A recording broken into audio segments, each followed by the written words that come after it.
Hello, welcome back to my YouTube channel. Ang Nanay, welcome back. So, today is medyo mainit na kasi it's 1 PM na dito sa Riverside, California.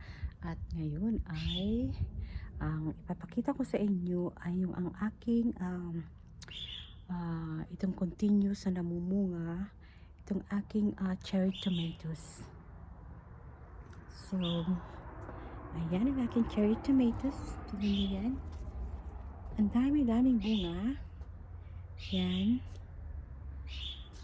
Yeah. By next month, mamula-mula na mga yan. Ayan doon. Ang dami-daming bunga doon. Tingnan nyo yun. Tingnan nyo yun. Nandun no. Yeah. Masarap pang salad, di ba? Ayun. Hindi na ako bibili ng kamatis itong year na to kasi nga madaming bunga.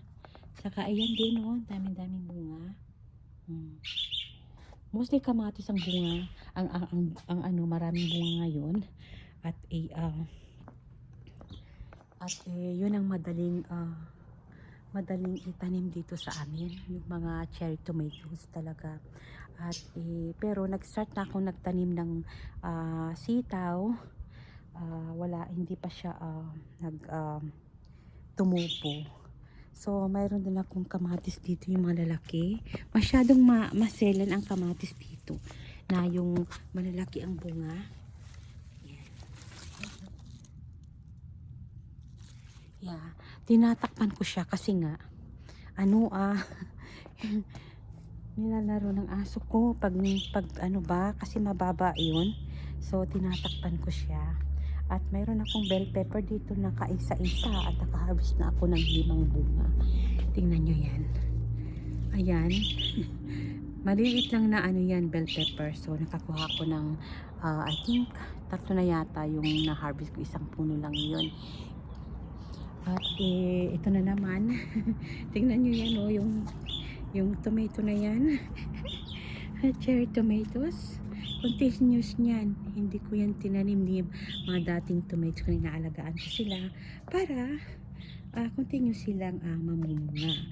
At meron akong i-share sa inyo na itong aking fruits na to ay 3 years saka siya nagbigay ng madaming bunga. Tingnan nyo yan. Oh. Ayan, mas matangkad pa ako. Mas matangkad pa ako. Ang dami-daming bunga. Tingnan nyo. Ayan. Hindi pa siya hinog. By next month. And next month ito, malambot na siya at hinog na. Para siyang mandarin kasi mabango siya. Hindi siya yung malalaking orange. Ayan, tingnan nyo.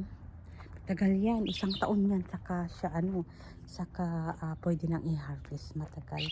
At ito yung aking lemon na malalaki. Namumunga na.